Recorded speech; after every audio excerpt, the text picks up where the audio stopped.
In 9th century Norway, a young boy named Vigmar battles a divine curse, the Berserker Rage, a gift from Odin that turns him into a weapon of unstoppable fury. Torn between destiny and doubt, he must choose to embrace the god's will or forge a new path at the cost of everything he knows.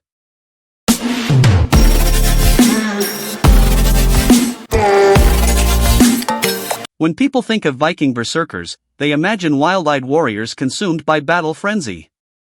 Unstoppable killing machines who felt no pain. The stuff of legend and fantasy movies, right? The truth is so much worse. Berserkers weren't just warriors who worked themselves into a rage. They were men specifically chosen by Odin himself, cursed with a mind-breaking fury that destroyed everything it touched, including them. Imagine having a monster living inside your skull that takes over without warning, leaves you surrounded by corpses, and retreats just long enough for you to remember what you've done. Now imagine knowing this nightmare wasn't some disease or madness that could be cured. It was a god. The god whispering directly into your brain. And he's hungry. The cold hits your face first, not the gentle chill of your bedroom with the window cracked open. This is Norway and winter's coming. It's the kind of cold that makes your eyeballs hurt. You're lying on a wooden platform raised slightly off the dirt floor. The wool blanket covering you is scratchy against your skin, but it traps your body heat, creating the only warmth in this single-room house. Above you, the thatch roof is black with old smoke. The smell of last night's fire, pine resin, and birch mingles with the earthier sense of the household. Dried fish hanging from the rafters, the slightly sour milk in wooden buckets, the sweat of unwashed bodies, though not as many as you'd think. Unlike what you've heard about Vikings, most actually bathed weekly. Saturday, Larda, wash day. But it's not Saturday, and the cold air stings your nostrils with each breath. You're not alone in this house. The snoring comes from all sides. Your family sleeps on platforms lining the walls.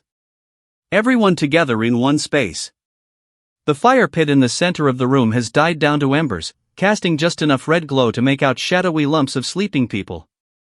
Through gaps in the wooden wall planks, you can see the first gray light of dawn. Hold up. Let me paint you a clearer picture. This is your 5th winter, which means you were born in 821. You're small for your age, but already helping with chores. Your mom's been up since before dawn, stoking the fire, warming the morning GR. She moves quietly, but you're already awake. You've been awake for hours. You're always awake. Sleep doesn't come easy to you. Never has. Vigmar, your mother whispers, noticing your open eyes. Up now, there's work. There's always work. Wood needs chopping. Water needs hauling. Goats need feeding. In a few years, you'll be old enough to help with hunting or fishing. For now, it's just the endless small tasks that keep a Viking household running. Your mother's name is Helga. She's younger than she looks, maybe 25, but life here ages people fast. Her hands are rough from work, her face lined from worry. She doesn't smile much, but when she does, it transforms her. Not that you see those smiles often, especially not directed at you. Where's father, you ask, though you already know the answer. On the sea, she says shortly, not looking at you. Eat. She places a wooden bowl in your hands. The GRL is thick, made from barley, boiled with milk and a bit of dried fish. It's bland but filling. A boy working outside in the Norwegian cold needs calories. Your father, Bjorn, has been gone for months. He's part of a raid on the eastern lands. You've heard the men talk about places called Wendland and Gardariki, lands of riches and slaves. The men who returned from last year's raid brought silver arm rings and boasted of their victories. Your father wasn't among them. He stayed to establish trade routes to build connections with the people there. At least that's what your mother tells you. You're eating when you first feel it. That familiar tightness in your chest. The slight burning behind your eyes. The way sounds suddenly seem too loud. The scraping of spoons against bowls. Your cousin's breathing. Your own heartbeat pounding in your ears. No, your mother says sharply, seeing the change in your face. Not today, Vigmar. Control it. But you can't control it. You've tried. The rage comes when it wants to, rising from somewhere deep inside you, turning the world red. It started when you were 3. The first time you destroyed every pot in the house. The second time you bit a chunk out of your cousin's arm. Now at 5, the rage comes more frequently, and it's getting stronger. Your hands start to shake. The wooden bowl cracks in your grip. Outside, your mother hisses, grabbing your arm. Now, she practically throws you out the door into the cold morning air. The shock of it should calm you, but instead it feeds the fire. The rage wants out. It wants to break things, to hurt things. You know, it's not normal. Other children don't feel this way. They get angry, sure, but not like this. Not this consuming fury that makes them foam at the mouth and attack anything that moves. Your mother's taking you to the village healer who gave you bitter herbs to drink. She's taking you to the old women who know the ancient ways. Nothing helps. Run, she tells you, standing in the doorway. Go to the forest. Don't come back until it's past. So you run past the other long houses where smoke rises from roof holes. Past the animal pens where goats and sheep huddle against the cold. Past the fields where summer's crops have been harvested. Into the forest with its tall pines and old oaks, where the ground is carpeted with needles and leaves. And there among the trees you let the rage take you. I know, sounds fake, but wait. It comes in waves, this anger. First the shaking, then the heat that rises from your belly to your chest to your head until you're burning with it. Your vision narrows, tunnels, goes red at the edges. Your mouth fills with saliva that froths between your teeth. And the sounds, gods, the sounds you make are not human. Howls, screams, grunts like a wounded animal. You attack a tree, pounding it with your small fists until they bleed. You pick up stones and hurl them, not caring where they land. You bite the bark, tear at branches, kick at roots. The rage wants destruction, and you give it what it wants, because fighting it is like trying to hold back the tide. How long it lasts, you never know. Time works differently in the red haze, but eventually, always, it passes. The fire burns itself out, leaving you empty and cold and tired. So tired. You collapse to the forest floor. Your hands bloody, your throat roar from screaming, your muscles aching. This is when the shame comes, the fear. What's wrong with you? Why are you like this? The other village children avoid you. The adults whisper when you pass. Only your mother stands between you and complete isolation. And even she looks at you sometimes like you're a stranger. A changeling left in her real son's place. You're crying now, curled up on the cold ground, your tears freezing on your cheeks. This is the aftermath, the rage, then the emptiness, then the grief. Always the same pattern. Boy, the voice startles you. You sit up quickly, wiping your face. A man stands among the trees, watching you. He's old with a long gray beard in one eye, the other hidden behind a patch. He wears a cloak of raven feathers and leans on a staff of twisted wood. You recognize him. Everyone in the village knows Halvar the Wanderer. He's a Galramard, a magic man, a seer. Some say he can speak to the gods. Others say he's mad. Most people give him a wide berth, but they also leave offerings at his hut on the edge of the village. Food, small treasures just in case. I've been watching you, Halvar says. His voice is like stones grinding together for some time now. You don't answer. Your mother has warned you about Halvar. He has one foot in this world and one in the other, she said. Such men are dangerous. Stay with me here because this is where it gets weird. Halvar approaches slowly, his staff tapping against the forest floor. Do you know what's happening to you, boy? He asks. You shake your head. The fury, the rage, the battle madness. He stops in front of you, looking down with his one good eye. Do you know what they call men who are touched by such a thing? Again, you shake your head. Berserker, he says, and the word seems to hang in the cold air between you. Bear shirts, Odin's chosen warriors. Your brain's doing the math. touched by a god, one death by stabbing. Not a great forecast. You've heard of berserkers. Everyone has. Elite warriors who fight like animals, who feel no pain, who cannot be stopped by normal men. They're the king's special forces, his shock troops. But they're grown men, not small boys who can barely lift an axe. I'm not a warrior, you say. Your voice small in the vast forest. Halvar laughs, a sound like ice cracking. Not yet, but you will be. The All-Father has marked you, child. He's put his spirit in you. That rage you feel.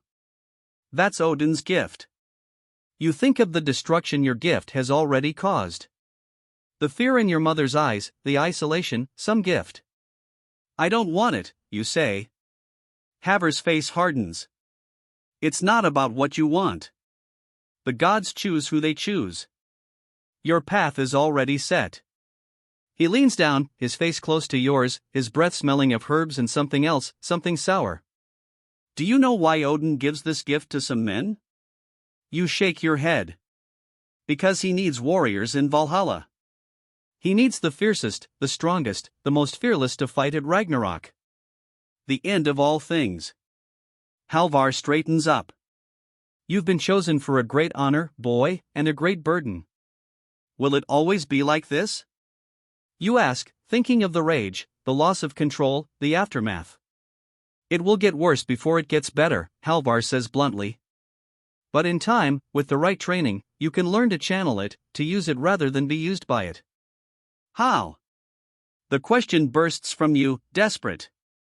If there's a way to control this thing inside you, you need to know. But Halvar just shakes his head. Not yet. You're too young. The training would kill you. He studies you for a long moment. When you're older, if you survive that long, come find me. I'll teach you what I know. He turns to go, then pauses, looking back at you. Until then, boy, try not to kill anyone important. And like he appeared, he's gone, moving between the trees with surprising speed for an old man, leaving you alone with his words echoing in your head. Berserker, Odin's chosen, a gift and a burden. You sit there until the cold seeps into your bones, until your mother will surely be wondering where you are. You think about what Halvar said about being chosen, about Odin's gift. Is it true, or is the old man as mad as people say? You don't know. But for the first time since the rage began, you have a name for it. And somehow that helps a little. When you return to the village, your mother is waiting, her face tight with worry and something else. Resignation maybe. She sees the blood on your hands, the tears on your face, and sighs. It's getting worse, she says. It's not a question. You nod. The old man found you, didn't he? Again, not really a question. He said, I'm a berserker, you tell her. Chosen by Odin. Your mother's face goes pale. She grabs your shoulders, fingers digging in hard enough to bruise. Listen to me, Vigmar. Halvar doesn't know what he's talking about. He's mad. You are not that. You're just a boy with a temper, that's all. But the lie sits poorly on her tongue, and you can see the truth in her eyes. She's known, or at least suspected, for some time now. Mother, you say, and your voice sounds older than your 5 years. What's happening to me? She lets go of your shoulders, her hands falling to her sides. For a moment, she seems about to cry, something you've never seen her do. But then she straightens, her face hardening into the familiar mask. Come inside, she says. There's work to be done. And there is always wood to chop, water to haul, goats to feed. The endless small tasks that keep a Viking household running. But as you follow your mother back to the longhouse, you can't help but think about what Halvar said about being chosen, about the rage being a gift. You don't feel chosen. You don't feel gifted. You feel cursed. That night, for the first time in memory, you dream. Usually, your sleep is black and empty when it comes at all. But tonight you dream of a great hall where shields line the walls and spears form the rafters.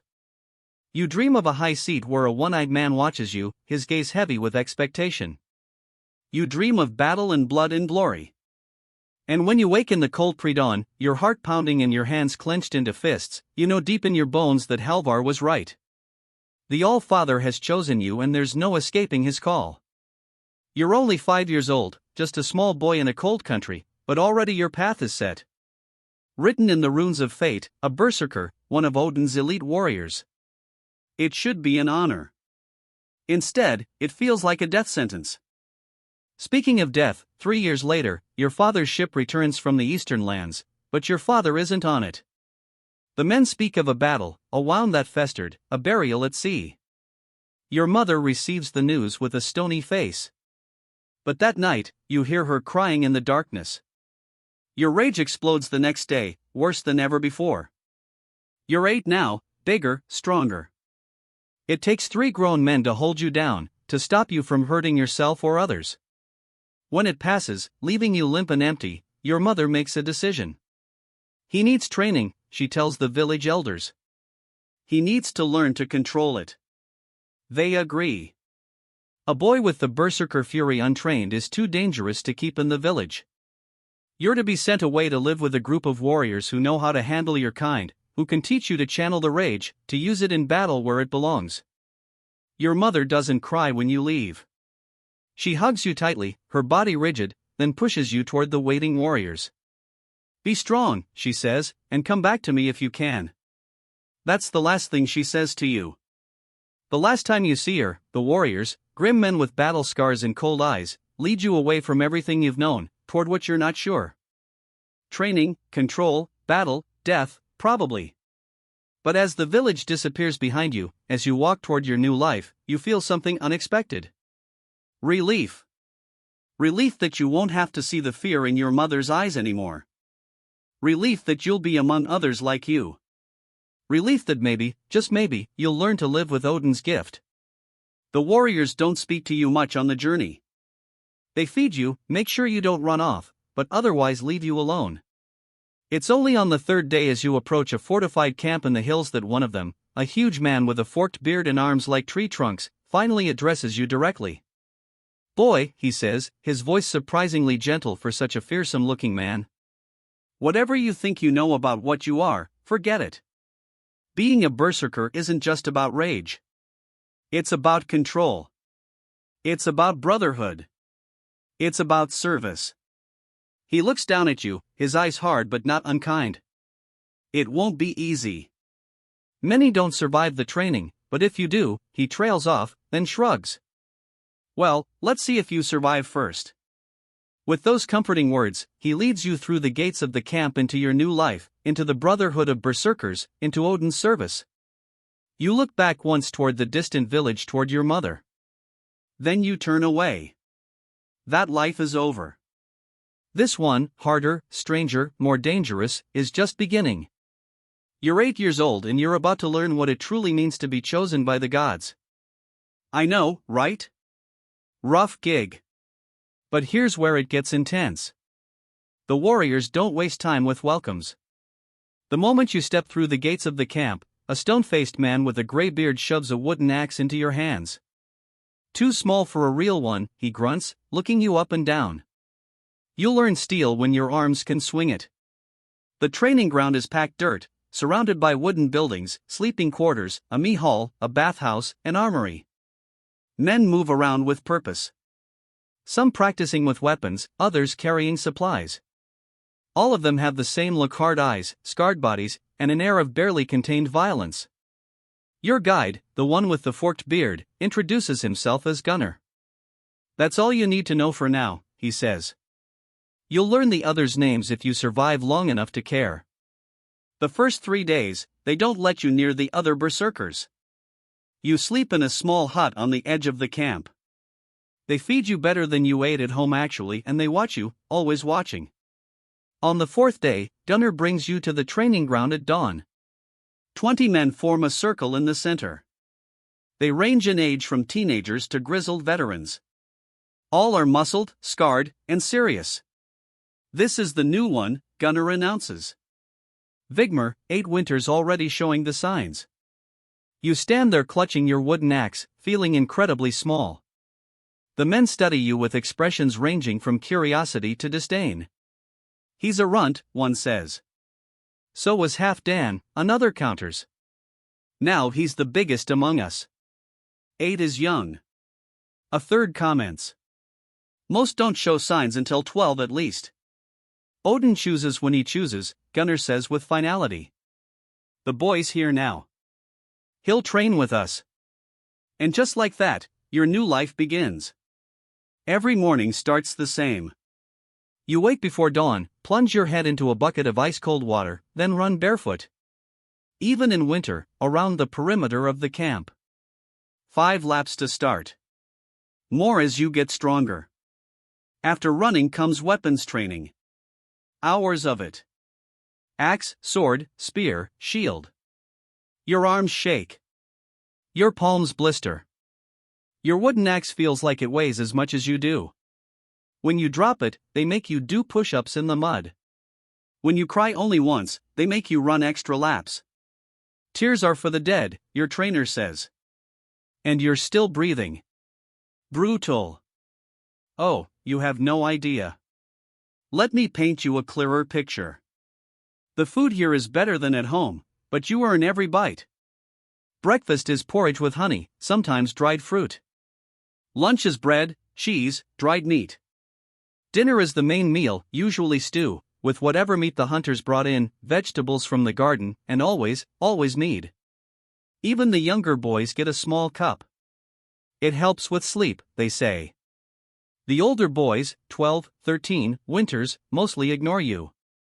The adults treat you like a curious pet, something to be trained and tested, but not yet taken seriously, except for Ragnar.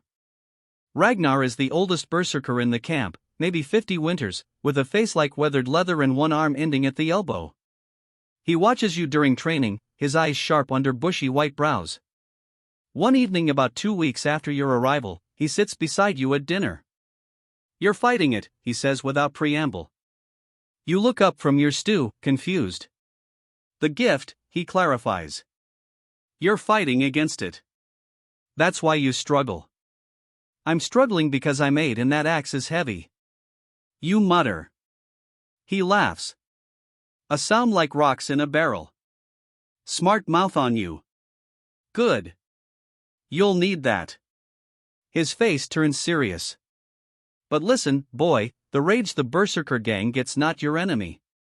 It's the All-Father's gift. The sooner you accept that, the sooner you'll learn to channel it. You think about the uncontrollable fury that's ruled your life so far. It doesn't feel like a gift. It feels like a curse.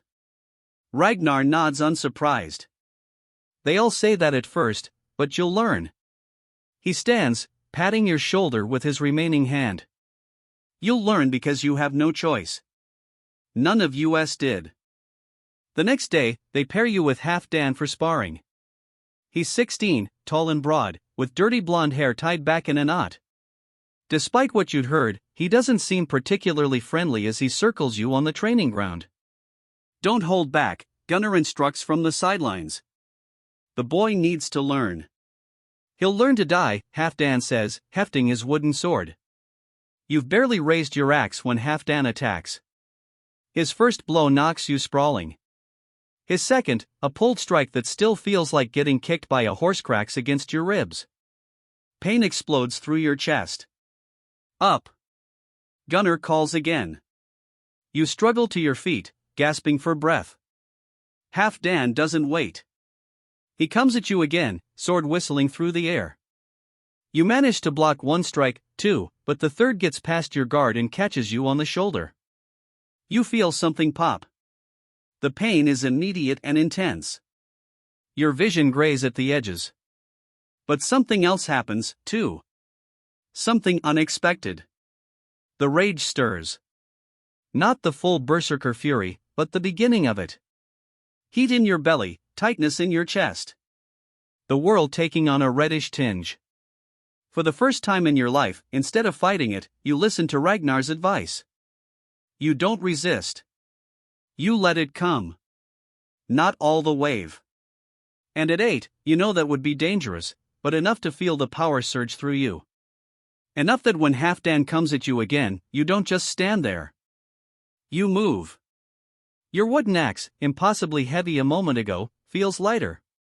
Your pain recedes, not gone, but distant. You duck under Halfdan's swing and bring your axe up, catching him hard in the gut. The surprise on his face would be comical if you weren't so focused. He stumbles back, reassesses, then attacks again, harder this time, no longer holding back. You don't win the bout. Not even close, but you land a few solid hits. Enough that when Gunnar finally calls a halt, Halfdan looks at you with something close to respect. Not bad, little bear, he says, using a nickname that will stick for years. Maybe Odin knew what he was doing after all. That night, your body is one massive bruise. Your shoulder throbs where Halfdan dislocated it. Gunnar popped it back in with clinical detachment. But something has changed. For the first time, you've used the rage instead of being used by it. It's a small victory. But in the world of berserkers, small victories are all you get. In your head, you're screaming, "This is how I die, by training axe." The weeks pass. Winter deepens. You train every day from dawn until your arms won't lift anymore. You run until your lungs burn. You spar until you're covered in bruises. But gradually, almost imperceptibly, you get stronger. The wooden axe doesn't feel quite so heavy. You can run 10 laps now before your legs give out. You even land a few good hits on the older boys during sparring. And the rage, you're learning to touch it, to draw on it in small doses during training. Not the full berserker gang, not yet, but enough to give you strength and speed beyond your years. 3 months after your arrival, Ragnar finds you again after dinner. "Time for the next part of your training," he says, his voice low. "Come with me." He leads you away from the main buildings toward a small hut set apart from the others. Smoke rises from a hole in its roof. But this isn't cooking smoke. It smells different, sharp, herbal, almost sweet. Inside, 5 men sit in a circle around a fire pit. You recognize them as some of the older berserkers veterans. All of them, their eyes gleam in the firelight, watching you as you enter. "Sit," Ragnar directs, pointing to an empty spot in the circle. You obey, feeling the weight of the men's attention. The air in the hut is thick with smoke that makes your head swim slightly. "The boys ready for the mushrooms?" One of the men asks Ragnar. "Not the full dose," Ragnar replies, "but he needs to meet your father. He needs to understand what he's being asked to do." A chill runs through you. You've heard whispers about the berserkers' ritual show. They consume strange mushrooms and herbs before battle. How these substances help them channel the berserker gang. But you didn't think you'd be participating so soon. "I'm too young," you protest, your voice small in the smoky hut. Ragnar's eyes find yours across the fire. "Yes," he agrees. "You are, but Odin chose you early, so here we are." He holds out a wooden cup. "Just a taste, little bear. Just enough to open the door. Stay with me here because this is where it gets weird." The liquid in the cup is dark and smells like earth and rot. You hesitate, but all eyes are on you. To refuse would be unwise. You take the cup and drink. The taste is bitter beyond description, making you gag, but you force it down under the watchful eyes of the veteran berserkers. For several minutes, nothing happens. You sit there, the fire crackling, the smoke swirling, wondering if perhaps you're too young for the mushrooms to work. Then it hits you. The world shifts. Colors become more vivid. The fire seems to move in strange patterns. The smoke forms shapes, animals, warriors, ships. The faces of the men around you distort slightly. Their features flowing like wax. And the sounds, gods, the sounds. The crackling of the fire becomes a language you almost understand. The breathing of the men turns rhythmic like waves on a shore. Your own heartbeat thunders in your ears. A war drum calling you to battle. "It's beginning," Ragnar says, his voice seeming to come from very far away. "Remember, Dant, fight it. Let the All-Father speak." The veteran berserkers begin to chant a low guttural sound that vibrates in your bones. The world spins around you. The hut, the men, the fire fall away, and you're elsewhere. A great hall stretches before you. Its dimensions impossible, its ceiling lost in shadows. Shields line the walls. Spears form the rafters. The floor is strewn with rushes that crunch beneath your feet. At the far end, a figure sits on a high seat. A man impossibly tall, wearing a cloak of midnight blue. His face is hidden in shadow, but you can feel his gaze upon you, heavy, assessing, ancient, beyond reckoning. One eye. He has only one eye, gleaming in the darkness like a star. Your legs carry you forward, though you don't remember deciding to move. Each step feels like wading through honey. Slow and deliberate. The hall seems to stretch as you walk. The high seat remaining distant no matter how far you go. But eventually you stand before him.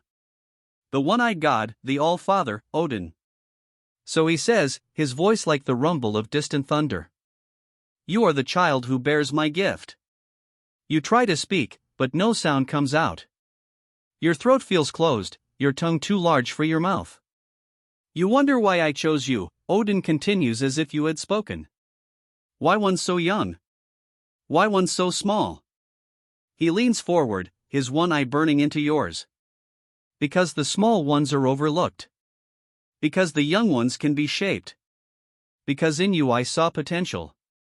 His hand reaches out enormous, scarred, powerful, and touches your forehead. His finger is cold as winter ice. I need warriors, he says, for the final battle for Ragnarok. I need those who can channel the fury, who can fight beyond the limits of flesh, who can become something more than human when the time comes. Images flood your mind. Battles, blood, glory, ships burning, cities falling, warriors fighting and dying in snow and mud and shallow water. And through it all, the red haze of the Berserker gang, the battle fury that turns men into beasts. This is your path, Odin tells you. This is your purpose. To fight, to kill, to die gloriously so that you may feast in my hall until the end of days. I don't want it, you try to say, but still no sound emerges. Odin's eye narrows. Want? What does want to do with fate? The Norns weave as they will. Your thread is already part of the pattern. His voice softens almost kind. But take heart, little warrior. Few are chosen for such glory. Few are given such purpose. His finger presses harder against your forehead, and pain lances through your skull white-hot blinding. Remember this moment, Odin commands. Remember who you serve. The hall dissolves around you. Odin's face blurs, shifts, becomes smoke and shadow. The pain in your head expands until it's all you know, all you are. And then you're back in the hut, sprawled on the dirt floor, gasping for breath. The veteran berserkers watch you with knowing eyes. Ragnar kneels beside you, his hand on your shoulder. You saw him, he says. Not a question. You nod, unable to speak. Your throat is raw as if you've been screaming. Good, Ragnar says. Now you understand. Now you know what you're fighting for. Do you though? The vision, if that's what it was, left you more confused than ever, more frightened. The All-Father wasn't kind or wise in your vision. He was terrifying, implacable, using men like tools, like weapons to be discarded. But you keep these thoughts to yourself. In a camp full of Odin's devoted warriors, such doubts would not be welcomed. That night, you dream of the great hall again, of one-eyed Odin watching you from his high seat, of battles yet to come. You wake before dawn, drenched in sweat despite the winter cold, your heart pounding in your chest. The next morning at training, something has changed. The older berserkers look at you differently now. Word has spread that you've had your first vision, that you've seen the All-Father. You're no longer just the camp's curiosity. You're one of them now, in a way you weren't before. Halfdan claps you on the shoulder before sparring. Welcome to the Brotherhood, little bear, he says, and for once there's no mockery in his voice. Even Gunnar seems less harsh, though his standards remain impossibly high. If the All-Father has shown himself to you, he says during weapons training, then I expect more from you, much more. The spiritual training continues alongside the physical. Once a week, you're brought to the smoke-filled hut. Each time, the dose of mushroom brew is slightly stronger. Each time, the visions are more vivid, more detailed. You see battles past and future. You see the 9 realms connected by Yggdrasil, the world tree. You see Valhalla filled with fallen warriors, feasting and fighting in endless cycles. And always you see Odin watching, waiting, gathering his forces for the final battle at the end of days. 6 months into your training, they finally let you handle steel small hand axe. Better suited to your size than the full battle axes the men carry. It's still heavy, but you've grown stronger. Your arms, once thin as reeds, have developed wiry muscle. Your endurance has increased tenfold. And the rage you're learning to work with it, not against it, to call on it in controlled bursts during training. Never the full berserker gang. Not yet, but enough that you're holding your own against boys twice your age. He's progressing faster than expected. You overhear Gunnar telling Ragnar one evening. The All-Father chose well with this one. If he survives, Ragnar replies, the real test is yet to come. You don't know what the real test is, but you find out soon enough. A month later, in the dead of winter, when snow lies thick on the ground and the days are short and dark, Ragnar comes for you in the night. Dress warmly, he says, shaking you awake. It's time. Outside, the full moon bathes the snow-covered camp in silver light. Ragnar leads you to the edge of the forest where 3 other men wait: Gunnar, Halfdan, and an older berserker named Torbjorn. Tonight, Ragnar tells you, you will experience the full berserker gang for the first time. Controlled, guided, but complete. Your stomach knots with fear and anticipation.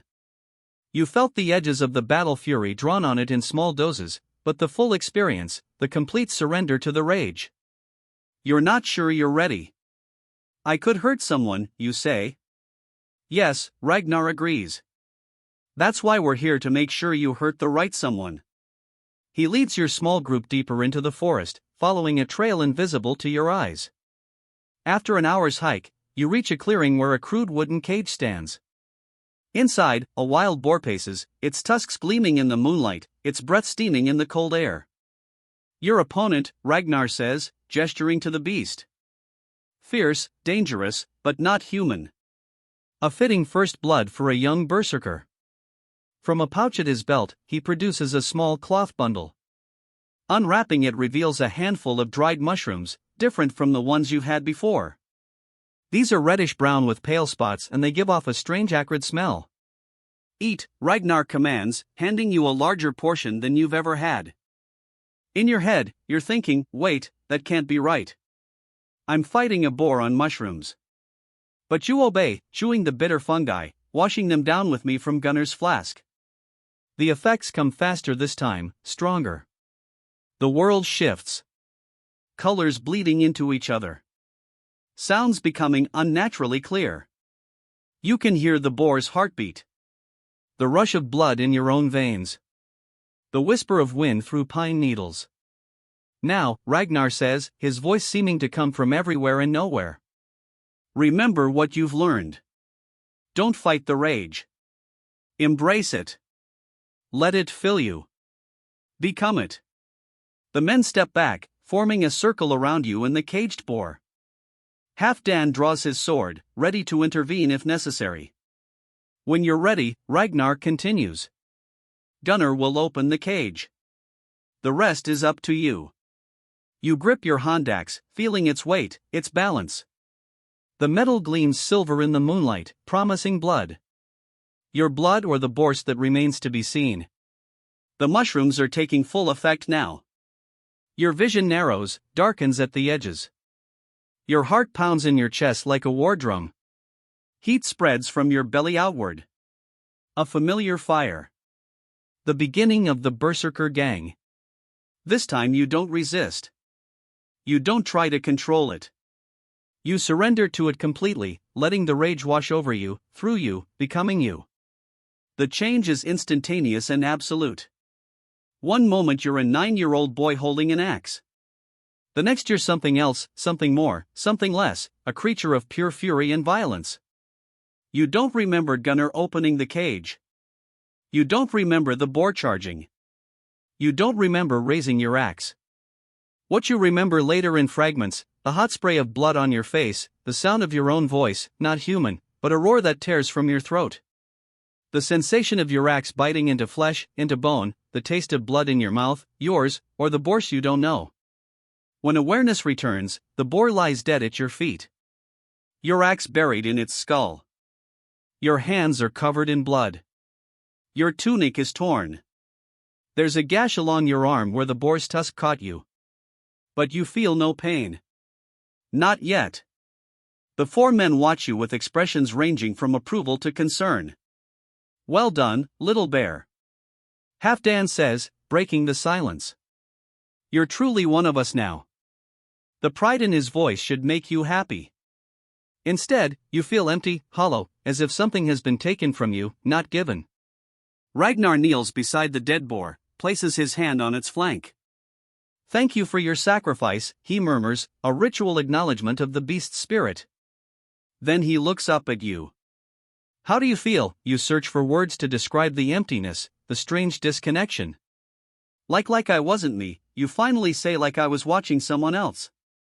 Ragnar nods unsurprised. That's the Berserker gang. In battle, it's a blessing. It lets you fight without fear, without pain. Beyond the limits of your body, he stands, clapping you on the shoulder. With training, you'll remember more. You'll have more control. But never complete control. That's not how Odin's gift works. They butcher the boar there in the clearing under the cold winter moon. The meat will feed the camp for days. Nothing is wasted. Even the blood is collected in a wooden bowl. Ragnar dips his finger in the blood and draws a mark on your forehead, Odin's rune, the symbol of the berserkers. "Welcome to the Brotherhood, Vigmar," he says formally. "From this night forward, you are one of Odin's chosen, a berserker, a warrior of the All-Father." The other men echo the welcome, their voices solemn in the night air. You should feel proud, honored. Instead, you feel the weight of chains you'll never break. A path you didn't choose, but must walk nonetheless. As you help carry the butchered boar back to camp, the mushroom's effects slowly fading. You catch Ragnar watching you, his one good eye gleaming in the moonlight. "It gets easier," he says quietly. "For your ears alone, the emptiness after the feeling of being used, it fades in time." "Does it?" You ask, not believing him. Ragnar's smile is sad knowing. "No," he admits, "but you learn to live with it." We all do. And so your training continues now with a new dimension. You learn to channel the Berserker gang, to ride the wave of battle fury without being entirely consumed by it. You learn the rituals, the preparations, the prayers to Odin. You grow stronger, faster, more skilled with weapons. By your 10th winter, you can hold your own against most of the older boys. By your 12th, you're defeating grown men in sparring matches. The mushroom rituals become routine. A weekly communion with the All-Father, a reinforcement of your bond to him and to the Brotherhood. The visions continue, growing more complex, more detailed. You see your place in Odin's grand design more clearly with each passing year. But something else grows alongside your skills and your visions: doubt. Questions you dare not voice aloud. Is this truly the only path for you? Are you serving Odin, or is Odin using you? And if the latter, for what purpose? These doubts you keep buried deep, sharing them with no one. In the Brotherhood of Berserkers, such questions would be considered blasphemy, weakness. So you train, you grow, you learn to be what they want you to be: Odin's weapon, a berserker, a warrior without fear or hesitation. All the while wondering if somewhere deep inside, the boy you once were still exists at all. Your 16th winter arrives with a howling blizzard that buries the training camp in snow. You've spent 8 years with the Brotherhood, now more than half your life. The skinny, frightened boy from the village is gone, replaced by a young man with broad shoulders, calloused hands, and eyes that have seen things most adults never will. The men no longer call you Little Bear. Now it's just Bear, a name you've earned through countless training bouts, ritual hunts, and berserker ceremonies. You're fully initiated now, a full member of the Brotherhood. You wear the raven feather talisman around your neck, carry the runic tattoos on your arms, know all the sacred songs and prayers. There's just one thing missing from your training. Real battle against real enemies, humans, not animals or training partners. That changes on the first day of spring when a messenger arrives from King Harald. He's gathering forces for a raid across the Seto, the western lands, to the place the traders call Anglaran, and he wants his berserkers with him. It's time, Ragnar tells you as you help him pack his gear. Time to prove your worth to the All-Father, to earn your place in Valhalla. You've had 8 years to think about Odin, about fate, about your place in the grand scheme, 8 years of mushroom visions and battle training. 8 years to resign yourself to what you are, what you'll always be. I'm ready, you say. And part of you even believes it. The journey to the king's stronghold takes 5 days on foot. 12 berserkers make the trip led by Ragnar. Halfdan walks beside you, now a seasoned warrior of 24 winters. Nervous bear? He asks on the third day as you camp by a stream. You're sharpening your axe, a full-sized battle axe now with a carved wooden handle and an iron head that can split a man from neck to navel. Should I be? Halfdan laughs, clapping you on the shoulder. Yes, only a fool feels no fear before his first battle. His eyes grow distant, remembering my first raid. I pissed myself before we even left the ship. Thankfully, I was wearing dark pants. You've never seen this side of Halfdan uncertainty, the admission of weakness. To you. He's always been the perfect berserker, fearless and deadly, the one all the younger boys aspire to be. How did you get through it, you ask? Same way you will, he says. The mushrooms, the rituals, the berserker gang. He leans closer, his voice dropping. But here's the thing. They don't tell you. The fury doesn't take away the fear. It just redirects it. Turns it outward instead of inward. Makes you dangerous instead of paralyzed. You think about this as you finish sharpening your axe, the whetstone, making a satisfying sh against the metal. Fear redirected. That makes more sense than fear eliminated. Nothing eliminates fear. Not completely. Not even Odin's gift. Stay with me here because this is where it gets real. The king's stronghold is a bustling hive of activity. When you arrive, warriors gather from all corners of the kingdom, bringing weapons, supplies, stories. Ships are being prepared along the fjord, longships, sleek and deadly, with dragon heads and painted shields along their sides.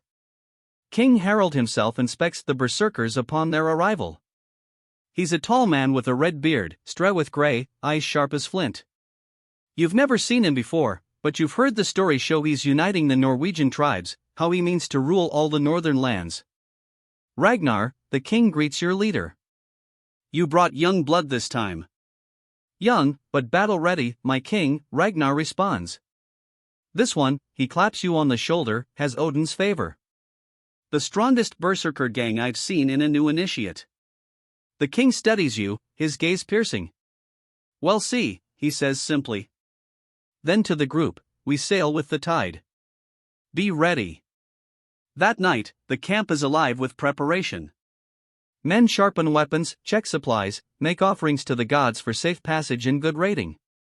The air buzzes with anticipation. In a quiet corner of the camp, Ragnar gathers the berserkers for the pre-battle ritual. The mushrooms are distributed a larger dose than you've had before. The sacred songs are sung. Prayers to Odin are offered. As the mushrooms take effect, the now familiar visions come. Odin's hall. The one-eyed god on his high seat. But this time there's more. You see a beach, waves stained red with blood. You see yourself, axe raised, surrounded by enemies. You see a church burning. Hear screams in a language you don't understand. You're going to do terrible things tomorrow. You know this with bone-deep certainty, and part of you, the part shaped by 8 years of training of indoctrination, welcomes it. Dawn breaks clear and cold. The tide is high. The ships are ready. Boarding the long ship is a strange experience. You've trained on smaller vessels in the fjords, learned the basics of sailing and navigation. But this is different. This is a warship built for speed and surprise. 40 men crowd aboard, taking their places at the oars or along the sides. The berserkers are given a place of honor near the prow, right behind the carved dragon head. From here, you'll be first off the ship when it beaches, first into battle. Your legs are stiff, your palms sweaty as you find your spot. Last night's mushroom visions still linger, giving the world a slightly unreal quality. The colors too bright, the sounds too sharp. Halfdan settles beside you, his face painted with black designs. A wolf, you think, though it's hard to tell. First time's the worst, he says. Once we're moving, it gets better. I'll take your word for it, you mutter, trying to ignore the churning in your gut. The shipmaster calls commands.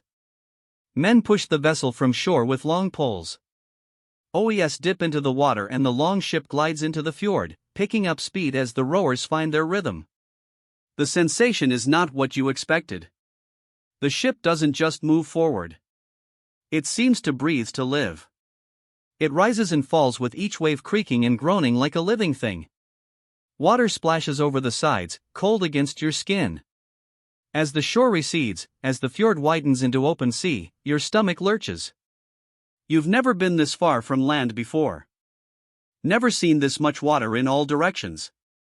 Breathe, Halfdan advises, noticing your greenish pal. Look at the horizon, not the waves. And if you have to vomit, do it over the side. No one wants to row sitting in your breakfast. You manage a weak nod, fixing your gaze on the distant horizon. It helps a little, but when the ship hits its first big swell, rising high and then plunging down the other side, your body betrays you. You lunge for the side and empty your stomach into the North Sea. Behind you, the other warriors laugh. Not crewy. They've all been there, done that. But it's humiliating nonetheless. Some berserker you are getting seasick before you've even seen battle. It passes, Ragnar says, appearing beside you. By tomorrow, you'll have your sea legs. For once, Ragnar is wrong. The journey to Angleren takes 3 days, and you're sick for most of it. You can't keep food down.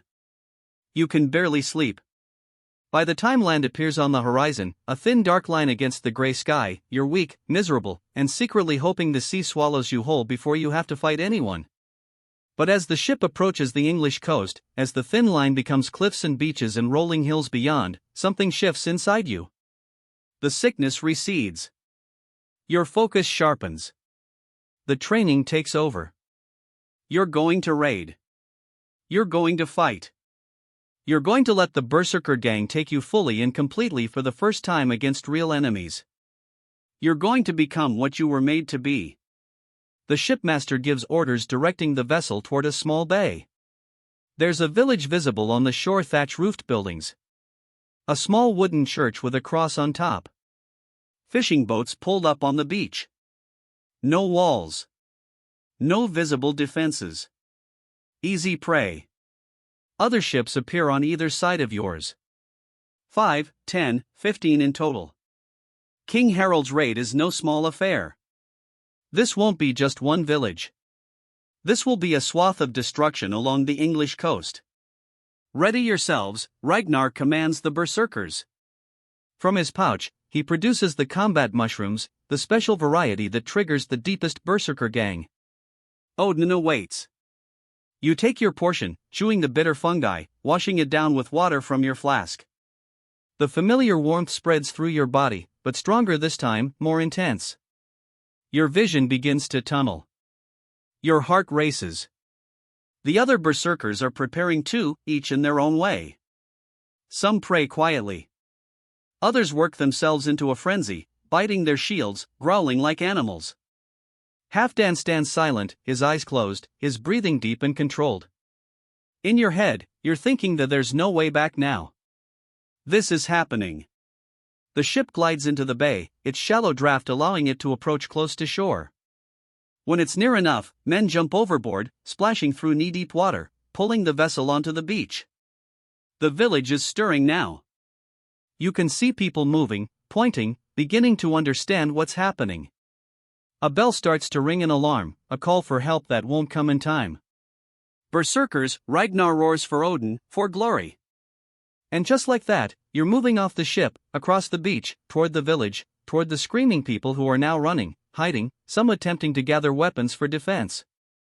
The mushrooms are in full effect now. The world has taken on that red tinge you know so well. Sounds are distorted. The screams, the shouts of your fellow raiders, the crash of waves behind you all blend into a roaring in your ears. And the rage, oh the rage, it rises within you like a tide, unstoppable, all-consuming. But this time, you don't just let it come. You call to it, welcome it. 8 years of training have taught you how to surrender to the berserker gang without losing yourself completely.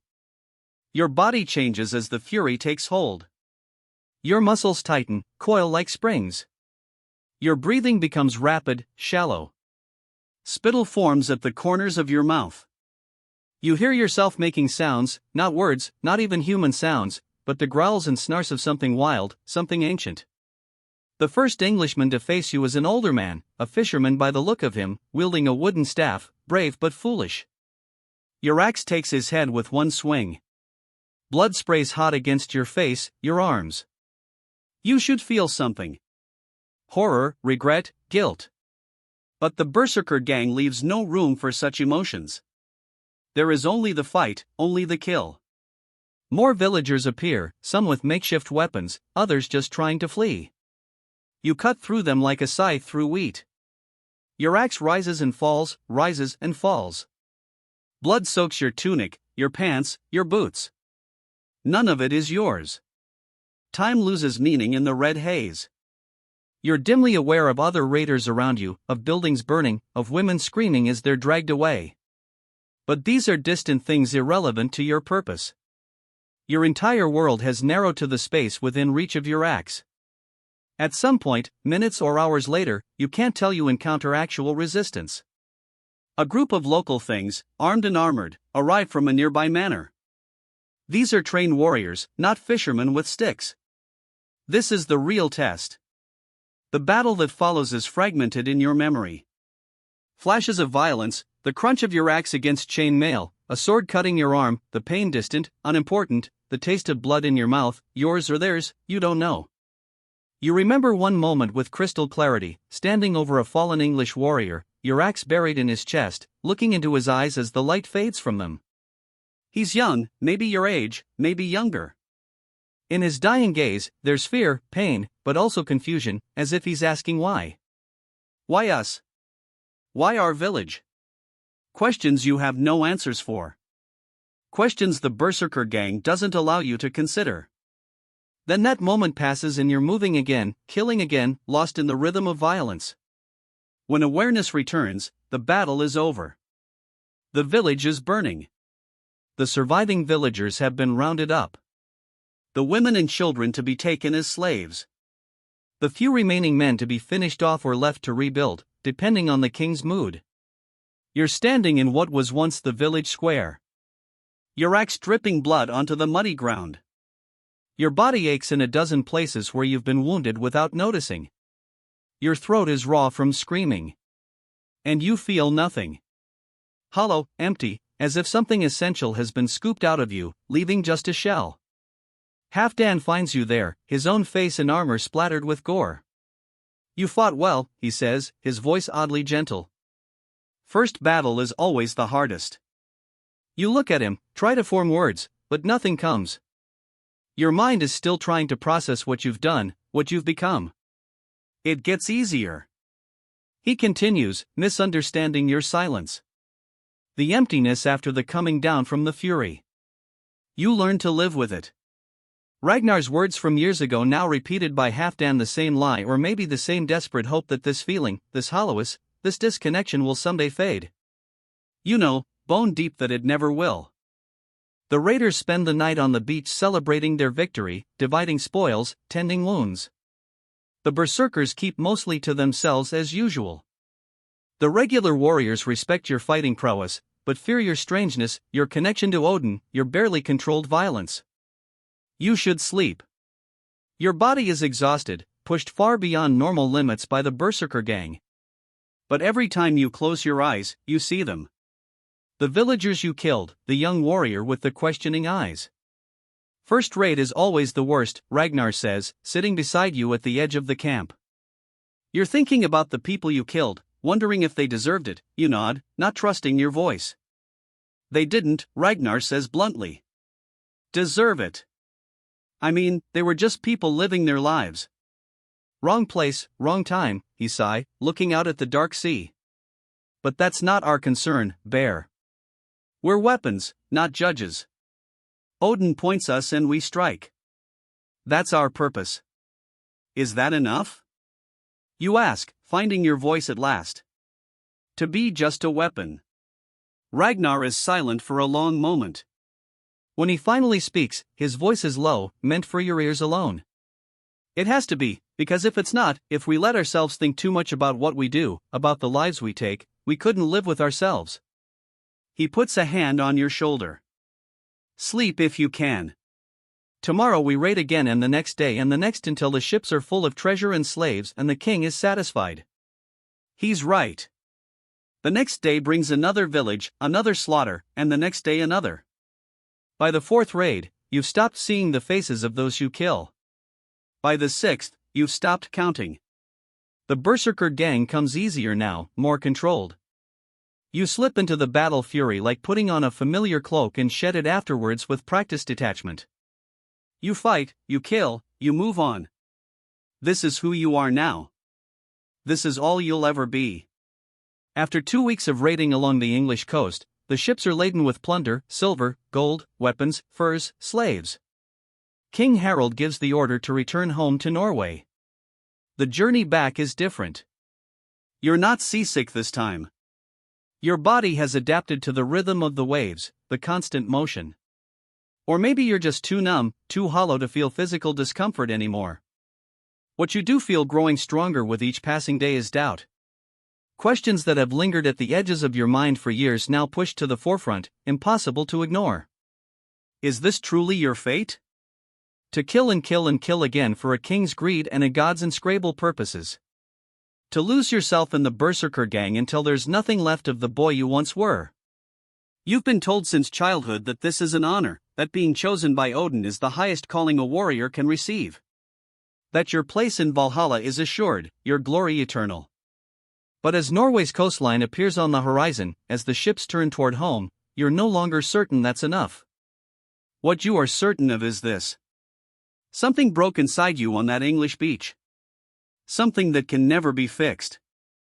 And the person who returns to Norway is not the same one who left it 2 weeks ago. You're a berserker now. Truly and completely Odin's weapon, a dealer of death. Then gods help you.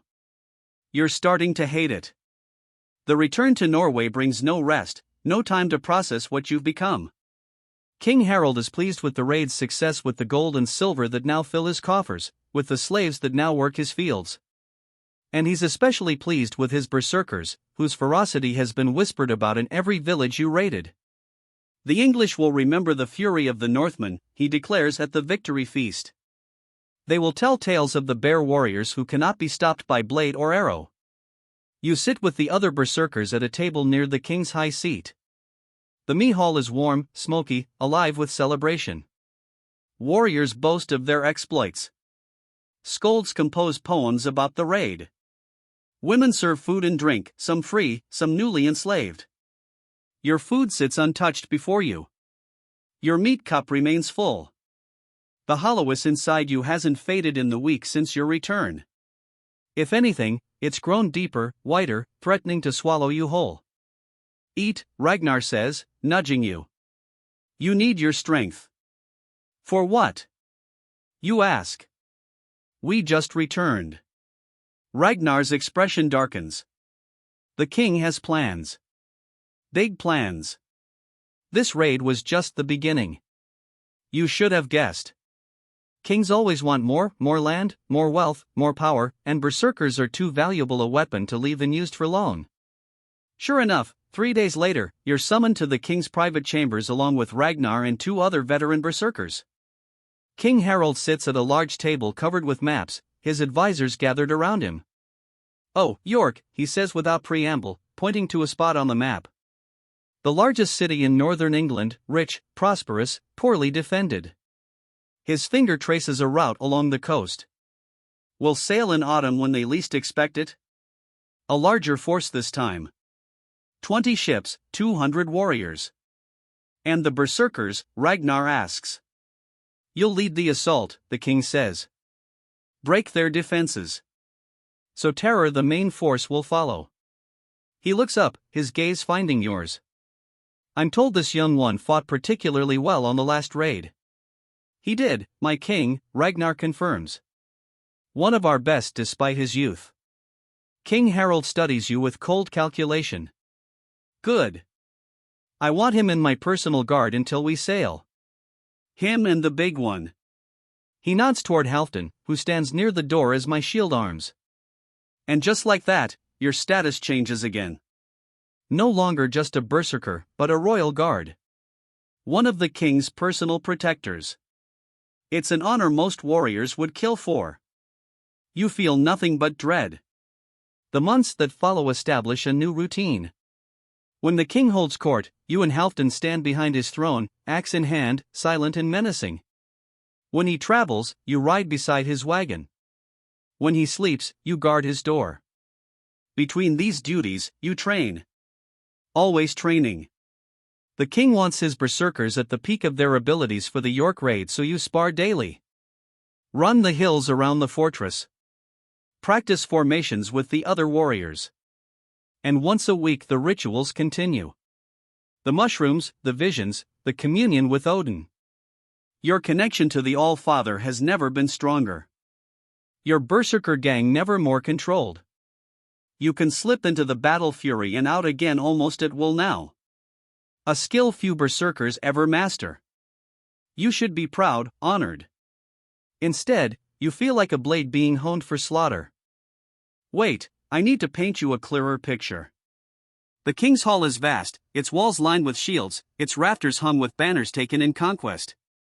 When court is in session, it fills with petitioners, advisors, visiting chieftains. The air grows thick with the smell of bodies, the sound of voices echoing off stone walls. You stand behind the king's ornate wooden throne, your back against the wall, your axe held loosely in your hands. You wear no armor during these sessions. The threat of berserkers is meant to be visual as well as physical. Your arms are bare, displaying the ritual tattoos and battle scars. Your hair is worn long, tied back with leather thongs. Around your neck, the raven feather talisman marks you as Odin's chosen. The petitioners who approach the throne glance at you nervously, then quickly away. They've heard the stories. Everyone has. How berserkers feel no pain. How they can bite through shields. How a single one can kill a dozen normal men. Most of the stories are exaggerated. Some are outright lies, but you don't correct them. The fear is useful. It keeps people in line. Prevents potential threats to the king. Halfdan stands opposite you on the other side of the throne. At 25, he's in his prime, broad-shouldered with a beard that would make Thor jealous. His presence alone is intimidating. Together, you and he create a wall of menace behind the king. This is your life now. Standing, watching, waiting for threats that rarely materialize, displaying your potential for violence without actually engaging in it until the day that changes. It happens during a dispute between two chieftains over hunting rights. The argument grows heated. The older chieftain, a man named Gorm, suddenly reaches for the knife at his belt not to attack the king just to make a point in his argument. But you don't wait to see his intention. Your training takes over. In 2 strides, you're there, your hand around Gorm's wrist, squeezing until he drops the knife. You haven't called on the berserker gang, but your strength is still formidable, your reaction time honed by years of training. Release me, boy. Gorm snarls, his face reening with pain and humiliation. You look to the king for instruction. Harald gives a small nod, and you let go of Gorm's wrist. The old chieftain rubs it, glaring at you with hatred. No weapons drawn in the king's presence, you say, your voice flat. Those are the rules. Rules. Gorm spits. When I was young, warriors had honor, not rules. They fought face to face, not hiding behind mushroom madness. You say nothing. His words can't hurt you. You've heard worse. But later, alone in your quarters, they come back to you. Honor face to face. Not hiding behind mushroom madness. Is that what you are now? A weapon? A threat? A creature of fear rather than honor? These thoughts trouble you more than they should. You try to push them away, focus on your duties, but they linger, growing stronger each day. Summer fades into autumn. The leaves turn golden, then brown, then fall. The days grow shorter, the nights colder. Preparations for the York raid intensify. Ships are readied. Weapons are forged and sharpened. Warriors are gathered from across the kingdom. The king's ambition is palpable, filling the fortress with a restless energy. And then finally, the day arrives. 20 ships launch at dawn, their dragon heads facing south toward England. 200 warriors crowd the decks, eager for battle, for glory, for wealth. You stand at the prow of the king's ship, watching the Norwegian coast recede. Your stomach no longer rebels against the motion of the waves. Your body has adapted to the sea just as it has adapted to violence. The journey takes 5 days. The ship staying close to the coast when possible, crossing open water when necessary. You sleep little, eat less. The hollowness inside you has become so familiar, it's almost comforting, like an old wound that aches before rain. England's shoreline appears on the 6th day, cliffs and beaches, forests beyond. But this time, you don't raid coastal villages. The ships continue upriver toward York, the jewel of northern England. The city comes into view on the 7th day, larger than any Norse settlement you've ever seen. Its wooden walls encircle hundreds of buildings. A cathedral rises at its center, cross-gleaming in the autumn sun. Smoke rises from countless hearths. People move about tiny from this distance, unaware of the death that approaches. I know, sounds depressing. But hold up. The king's plan is simple but effective. Land before dawn. Send the berserkers to breach the east gate. Create chaos. The main force will follow. Secure the city. Gather the wealth. That night, anchored out of sight of the city, the berserkers prepare. 20 of you in total, gathered in the belly of the king's ship. The mushrooms are distributed a larger dose than usual. The rituals are observed. Prayers to Odin are spoken. As the mushrooms take effect, the visions come stronger than ever before. You see Odin on his high seat, but this time he stands, approaches. His one eye burns like a star in the darkness. My chosen, he says, his voice like the rumble of distant thunder. My weapon today, you will bring me many warriors for my hall. You want to question him, to ask why, to understand the purpose behind the slaughter you're about to commit. But the vision shifts before you can speak. You see York burning. You see yourself, axe red with blood, standing amidst bodies. You see glory and death intertwined. When the vision fades, when you return to your body in the ship, something is different. The hollowness remains, but alongside it, there's a new feeling. Resistance. A small, stubborn part of you that questions, that doubts, that refuses to surrender completely to Odin's will. You hide it well as the ships approach the shore. As you and the other berserkers disembark in the pre-dawn darkness, no one can know your doubt. Not here, not now. With battle imminent, the berserker gang comes easily, triggered by ritual and mushrooms and the anticipation of violence. Your vision narrows, reins, your breathing quickens. Your muscles coil within human strength. The familiar rage rises, consuming everything but the will to kill. York's east gate is guarded by half a dozen men, sleep-deprived and unprepared for what comes out of the darkness. The berserkers fall upon them like wolves on lambs. No mercy, no hesitation. The guards die without raising the alarm. But someone must see or hear because suddenly bells are ringing throughout the city. Shouts rise. People emerge from houses confused, frightened. Some run. Others braver or more foolish GRA weapons and move toward the gate. The battle that follows is chaos. Blood screams. Your axe rises and falls in a rhythm you know by heart. Men die beneath your blade. Their faces blurring together in the red haze of the berserker gang. York's defenders organize quickly, more quickly than expected.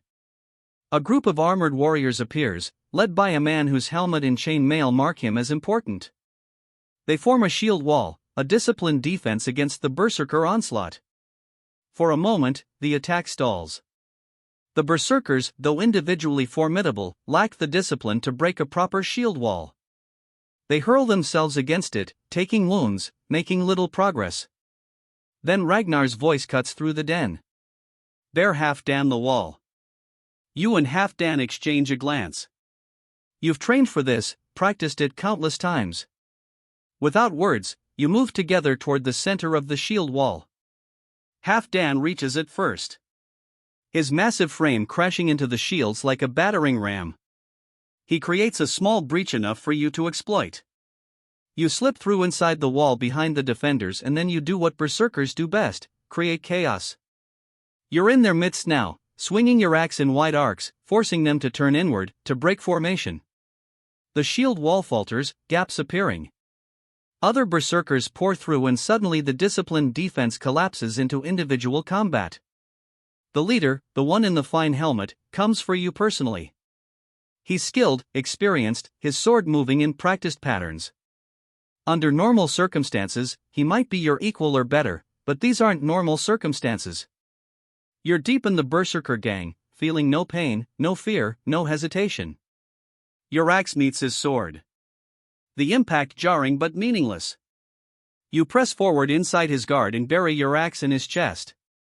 As he falls, his helmet comes loose. You see his face older than you expected, lined with responsibility. His eyes meet yours in his final moments, and you see not fear or hatred, but sadness, a profound grief that pierces even the red haze of your battle fury. Then he's gone, and you're moving again, killing again, lost in the rhythm of violence. By midday, York has fallen. The king's main force secures the city, gathering wealth, taking slaves. The cathedral is plundered, its treasures loaded onto the ships. Houses are searched, their inhabitants rounded up or killed, depending on their value, their resistance. And the berserkers, their initial task complete, are set loose to spread terror, to ensure no one resists, to kill anyone who might pose a threat. You do as ordered. You kill. You terrify. You fulfill your purpose as Odin's weapon. But something has changed. The resistance you felt before battle has grown stronger. Each life you take feeds it like throwing wood on a small stubborn flame. By evening, as the sun sets over the burning city, you find yourself standing alone in what was once a marketplace. Bodies lie scattered around you, your axe heavy in your blood-slick hands. The berserker gang has faded, leaving you clear-headed, aware. The mushroom's effect is waning. Reality reasserting itself in all its brutal clarity. You look at what you've done, what you've been part of, and for the first time, you feel something breaking through the hollowness. Something hot and painful and human shame. You're still standing there when Halfdan finds you, his own battle fury subsided, his face and armor covered in gore. "There you are," he says. "Ragnar's looking for you. The king wants us back at the ships. We've taken what we came for." You nod, unable to speak past the tightness in your throat. Halfdan studies you, his expression softening. "Bad one, huh? The come down. Something like that. You manage." He claps a hand on your shoulder. "It happens, especially after a big fight like this. The emptiness feels bigger. Does it ever go away?" You ask the question, escaping before you can stop it. The emptiness, the shame. Halfdan's eyebrows rise at your choice of words. Shame is not something berserkers are supposed to feel about their actions in battle. "Shame," he repeats. "For what?" "For doing what we were made to do." You gesture at the devastation around you. "For this, all of it." Halfdan is silent for a long moment. Considering when he speaks, his voice is low. "Meant for your ears alone. I've been a berserker for 13 years. Bear fought in more battles than I can count. Killed more men than I can remember." He looks around at the bodies, the burning buildings. "And yes, sometimes I feel something. Not shame exactly, but questions, doubts." His eyes find yours. "But we keep them to ourselves. We do what we're made to do. What other choice do we have? What other choice indeed? You are what you are. Odin's chosen, a berserker, a weapon forged for violence, aren't you? The return to the ships is a blur. The journey back to Norway passes in a haze of sleepless nights and quiet days. You perform your duties mechanically guarding the king, helping with the ships, staying apart from the regular warriors who celebrate their victory with songs and boasts. Something fundamental has shifted inside you. The hollowest remains, but it's no longer empty. It's filled with questions, with doubts, with a growing certainty that you cannot continue as you are, but what alternatives exist for a berserker? What life is possible beyond violence, beyond Odin's service? These questions plague you as the ships return to Norway. As the king divides the spoils, as you resume your duties as royal guard, they follow you through your training, your rituals, your rare moments of solitude. And somewhere deep inside, beneath the layers of training and indoctrination and mushroom visions, a decision is forming, a rebellion against fate, against the path laid before you by gods and men. You don't know what form it will take. You don't know when or how you'll act on it. But you know this. You cannot remain Odin's weapon forever. Not without losing the last shreds of humanity, still clinging to your soul. Years pass like autumn leaves in a stream. 358 The beardless youth who first arrived at the berserker camp is gone. Replaced by a man of 27 winters. Your body bears the marks of your profession. Scars layered upon scars. A broken nose that never healed straight. Fingers that ache in cold weather from being broken and reset too many times. Your beard is full now with the first strands of gray appearing at its edges. King Harald has expanded his kingdom, uniting more of Norway under his rule. You've been part of that expansion, fighting in battles along the coast, raiding into Swedish territories, putting down rebellions from chieftains who resist Harald's authority. You remain in the king's personal guard, one of his elite berserkers. The position brings status, wealth, women if you want them. Other warriors look at you with a mixture of fear and respect. Mothers warn their children to behave or the berserker will get you.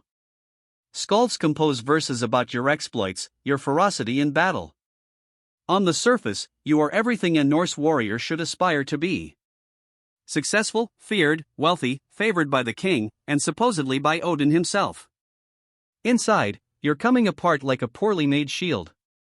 The first signs appear after a skirmish with Swedish raiders.